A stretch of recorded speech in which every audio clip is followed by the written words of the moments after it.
E aí galera, beleza? Antes de mais nada, bom dia, antes de começar. Hoje a gente vai estar resolvendo alguns exercícios de análise combinatória, tá? São exercícios selecionados de vestibulares que são parecidos com o que é cobrado no Enem, questões de múltipla escolha e com raciocínios que costumam ser bem cobrados, assim. Geralmente esse tipo de montagem é o tipo padrão de montagem dos exercícios. Vamos lá então.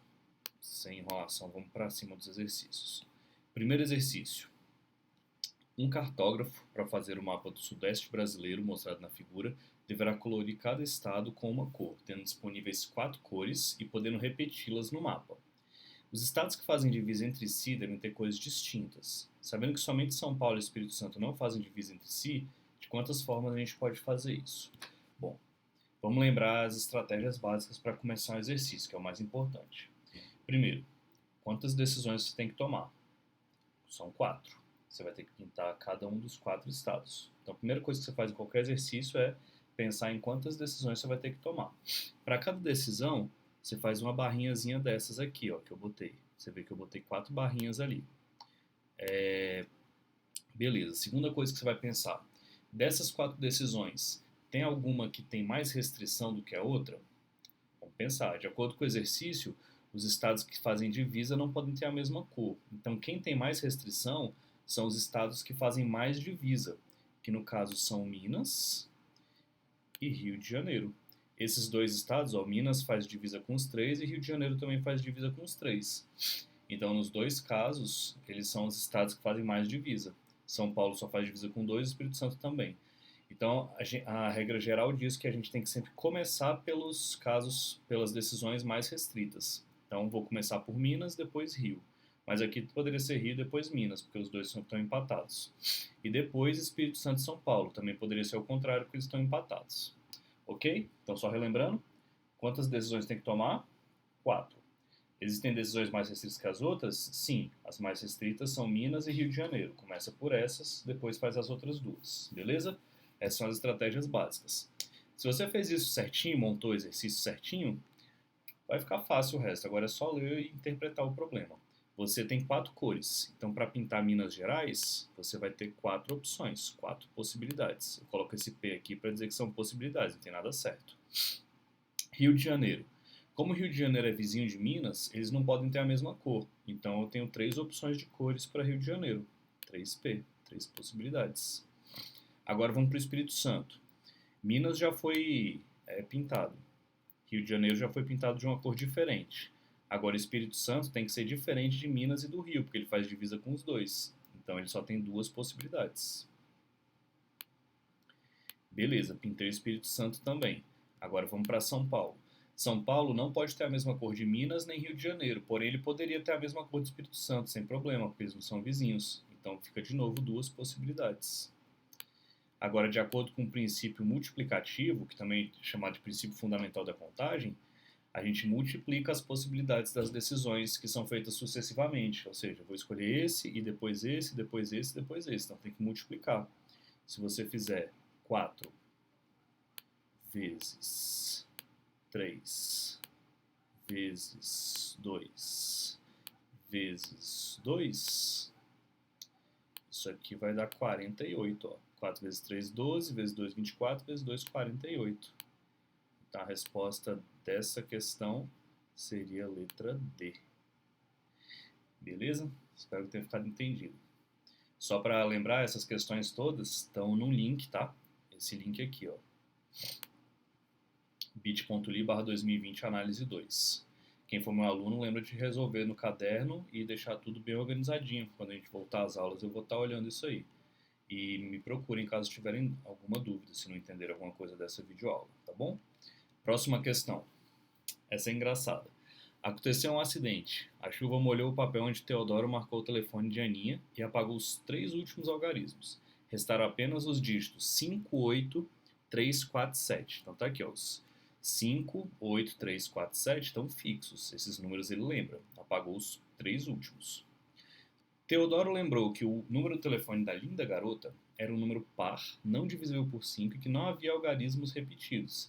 Apaixonado, o rapaz resolveu testar todas as possibilidades de combinações numéricas possíveis. Azarado, restava apenas uma possibilidade quando se esgotaram os créditos. Tadinho, não deu certo de fazer, né? Mas enfim, vamos fazer as contas aqui. Ele quer saber quantas ligações o cara chegou a fazer até que acabassem os créditos dele. Ele falou que só faltava uma quando acabaram os créditos. Então vamos ver. Bom, quantas decisões tem que tomar? São 3, porque são os 3 últimos números que ficaram esquecidos. Ele vai testar todas as combinações possíveis desses 3. Dentre essas 3 decisões, tem alguma restrita? Tem, essa aqui, ó. Ele falou que o número da garota era par e não divisível por 5. Então esse número aqui tem que ser par, porque para um número, qualquer número que você imaginar, por maior que seja, para esse número ser par, o último algarismo tem que ser par. Então esse último algarismo aqui vai ter que ser par.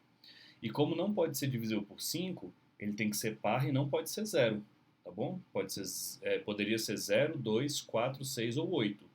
Só que se fosse 0 seria divisível por 5, então ficaram só 2, 4, 6 e 8, 4 possibilidades. Porém, ele também falou que não pode ter algarismos repetidos. E se você observar aqui, ó, eu já usei o 8, eu já usei o 4, ambos são pares. Então eu eliminei aqui, ó, ficou pequenininho, mas o que eu fiz aqui foi o seguinte, ó, eu eliminei o 0, eliminei o 4 e eliminei o 8. Ficaram o 2, tá pequenininho aqui, mas é um 2, e o 6. Ou seja, só tem 2 opções para esse cara. Ou ele é o número 2, ou ele é o número 6. 2 possibilidades. Independente de qual eu botar, vamos supor só por simulação que eu botei aqui o número 6. Se eu botei o número 6 aqui, o próximo algarismo, ele pode ser qualquer um, desde que não seja o 6 que eu já botei aqui, ou o 2, tanto faz, mas de qualquer forma perdi um número. Não pode ser o 7, nem o 4, nem o 3, nem o 8, nem o 5. Ou seja, eu perdi 6 algarismos. Como existem 10 algarismos, esse aqui fica com 4 possibilidades. Lembrando que existem 10 algarismos, tá, pessoal? 0, 1, 2, 3, 4, 5, 6, 7, 8, 9. São os 10 algarismos. E eu já gastei o 5, 8, 3, 4, 7 e ou o 2 ou o 6 aqui. Então sobraram 4. Uma vez que eu coloquei qualquer número aqui, eu perdi mais um algarismo. Então sobraram só 3 para o próximo. E tá aí, ó. Então essas são as minhas 3 decisões. A decisão mais restrita tem 2 opções, depois sobram 4 para outra, depois sobram 3 para outra.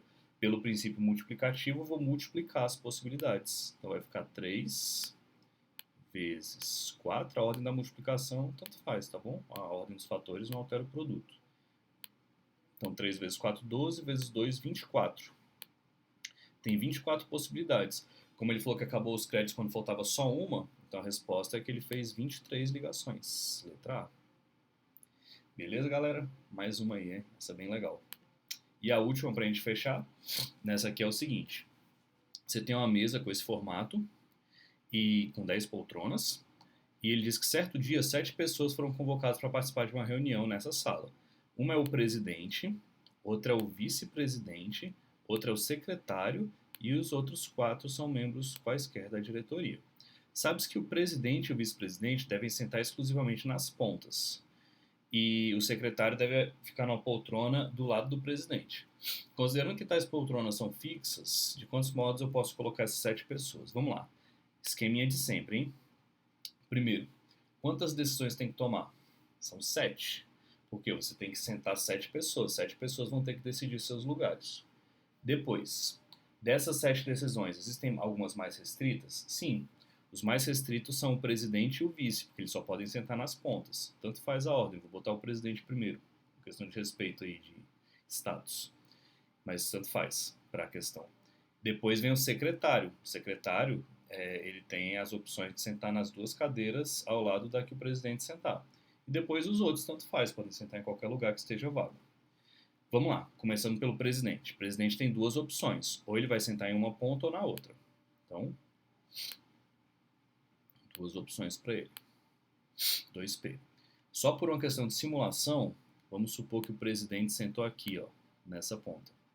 Lembre-se que as decisões são sucessivas, então agora, quando você for decidir o lugar do vice, você já está vendo que esse lugar está ocupado pelo presidente. Então só sobrou uma opção para o vice. O vice entrou, olhou, ixi, o presidente já sentou ali, então eu tenho que sentar nessa outra. Então, pela nossa simulação, se o presidente sentou aqui, o vice sentou aqui obrigatoriamente. E vice-versa, se o presidente sentou aqui, o vice sentou aqui. qualquer forma, o presidente inicialmente tinha 2 opções e o vice, quando entrou, só tinha uma, que é a que sobrou. Agora vamos para o secretário. Só tomar uma água aqui.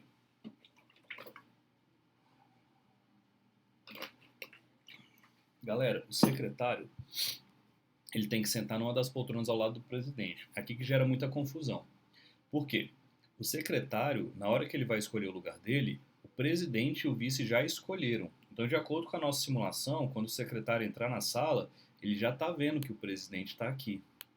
Uma vez que ele viu que o presidente está aqui, ele só pode sentar ou nessa ou nessa. Então, ficam 2 opções, tá bom?